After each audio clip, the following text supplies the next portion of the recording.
My name is Gerrid Smith and I am the CEO of Blackfin. I wanted to share some tips today on how to improve your SEO here in 2017. So first, let's really dig into what SEO is. I have over the years kind of broken down SEO into about 4 components. You have the on-page factors, the off-page, the site structure, and then the maps. And so I want to go through each of those points and share a little bit about what I feel is going to be important here in 2017. So let's start with on-page.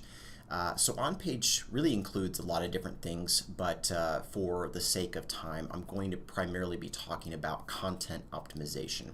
Now, over the years, I have become, I would say, more conservative, consistently more conservative as it relates to content optimization.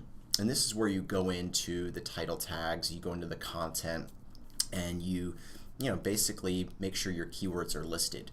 Right now, I'm generally speaking recommending that you have the keyword in the title, but you actually focus more on click-through rates right now than we ever have before. We're actually spending a lot of time brainstorming how we can draw more attention to the title tags, to the description tags as well, because the description tag, which shows just under the blue link in the search results, really doesn't have any effect at all on SEO. But it has a tremendous amount of impact on your click-through rate, which is the number of people that are clicking through your site. So it's really important that you have a strong description tag, that you are looking to appeal to your target market and doing what you can to get them to actually click through, because you can have maybe a ranking in the 3rd or 4th spot and generate a lot of clicks if you have a great title tag, if you have a great description tag that appeals to your target market. So generally speaking, this year I'm a little bit more aggressive in keyword usage on the content in terms of using both keywords, the kind of the exact match keywords that we're targeting, but also LSI keywords. LSI stands for latent semantic indexing, and it's a way to use kind of a theme, if you will, for a page. So to give you an example, if you're targeting, let's say, car accidents, you might use, in addition to like Boston car accident lawyer, you may also use car wreck lawyer, auto wreck attorney. You may use some different variations of that main keyword so that you have a nice theme for Google. So that's something that, that we're certainly looking at. The next thing that I'd like to talk about is off-page. And as you probably know, link building has been an important part of Google for many years now. And those of you who believe it's all about content, it's really not. It's really a lot more than that.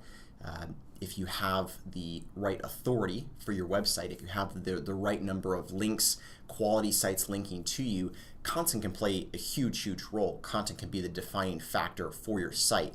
But if you don't have the right number of backlinks, if you don't have the right sites linking to you, in my experience, it doesn't really matter how much content you have. You can put 2,000 word articles and have 1 million of them on your site, and it really won't make a difference if you don't have those quality sites linking to you. So off-page continues to be a really big factor in Google's algorithm.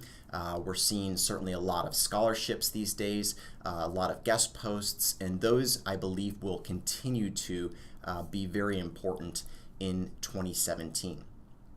Next factor I'd like to talk about is maps. So maps is really an area where I feel like more emphasis needs to be placed by attorneys here in 2017. We've all known about the importance of maps, but one of the things that I haven't seen enough time put into for maps in prior years is the focus on reviews.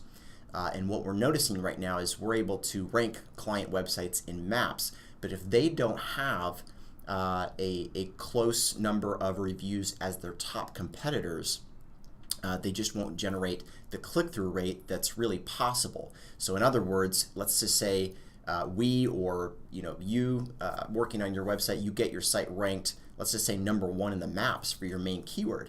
If you have less than 5 reviews, you're not going to get the gold stars. But let's say you get 5 reviews, you have those nice little gold orange stars in your map listing. But the sites that rank number 2 and number 3 below you, if they have, let's just say 20 or 30 reviews and you have 5 or 6, it really doesn't matter that you're number 1. You're just not going to get those clicks because these other sites are going to be significantly more trusted in the eyes of consumers because they have more reviews. So we are suggesting that our clients look at tools like Reputation Stacker, Podium, Bird Eye is another one. We haven't used that one, but it's come up in client conversations. It's also a pretty good tool, but Podium and Reputation Stacker are 2 great tools that we regularly use. And what they do is they can actually help you generate more reviews by providing a link to your clients for them to click through and give you a little bit of information about the business, kind of help them basically rate your business.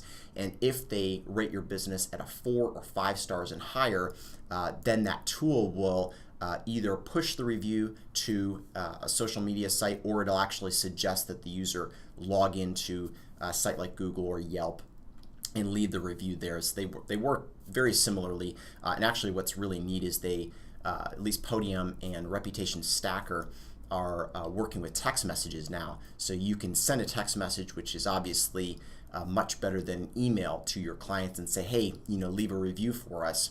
And it'll redirect them to Google when the time comes, and assuming they have rated you high enough. So that's a really neat thing that is going to be very, very important. I've said for years that reviews are like gold online. As long as Google works the way that it does right now, where they're showing reviews, the more time you can spend generating them for your firm, I promise, will be well worth it.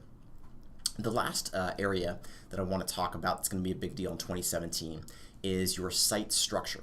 And in the past, this has been something that has kind of been overlooked, I would say, by most people. A lot of emphasis is put on the link building, a lot of emphasis is put on content, but most people don't realize the importance of site structure as it relates to both generating leads for your business, but also kind of on the conversion side, but also on the SEO side. So some of the big, I would say, things that we're looking at in 2017 is number 1, making sure your site is loading in under 3 seconds. This is something that we're spending a lot of time on, site speed improvements. If you go to Google and do a search for like test site speed, you'll find sites like Pingdom, GTmetrix. These are all really, really good sites. And run your site through there. See how quickly it's loading. The goal, again, should always be to reduce your load time to under 3 seconds if possible. I understand sometimes that's not always possible, but do what you can to reduce the site speed. Clean up major images. You can set up caching plugins if you have WordPress, like WT3C. Try saying that 100 times. And so basically you can install certain plugins in, but sometimes, and most often, what we're noticing is what you need is maybe an overhaul of the site structure itself. So kind of a rebuild of the site structure to get it under 3 seconds, because so much has changed in the last couple years as it relates to building websites and getting them to load fast. The other thing that we're noticing too is it relates to mobile is, mobile responsive websites are huge. They've been around for years now. I'm hoping this isn't something new to you, but if you have a mobile website that's different than your main website, if they look different, if you pulled them up on your iPhone and they look different than how it looks on the desktop, you may have what's called a mobile site, which means the site would be on like m.domain.com. That's not going to be ideal here in 2017. Google's really changing how they look at mobile sites and how they rank websites that have mobile-friendly experiences. As you can imagine, and this is probably true for you, so many people are using their mobile phones to do research these days. And so the more that you can do to make sure that your site is friendly for mobile users, the better. So that's not only a friendly experience as it relates to kind of the visual interface, but also a a friendly experience as it relates to site speed, because the last thing you want to do when you're sitting on your phone is wait 5-10 seconds for a web page to load. So just kind of a quick recap. The core factors for SEO are the on-page, the off-page, the maps, the site structure, and the more that you can do this year to strengthen each one of those areas for your firm, the more likely you are to succeed. So I hope you enjoyed this video. Have a great year.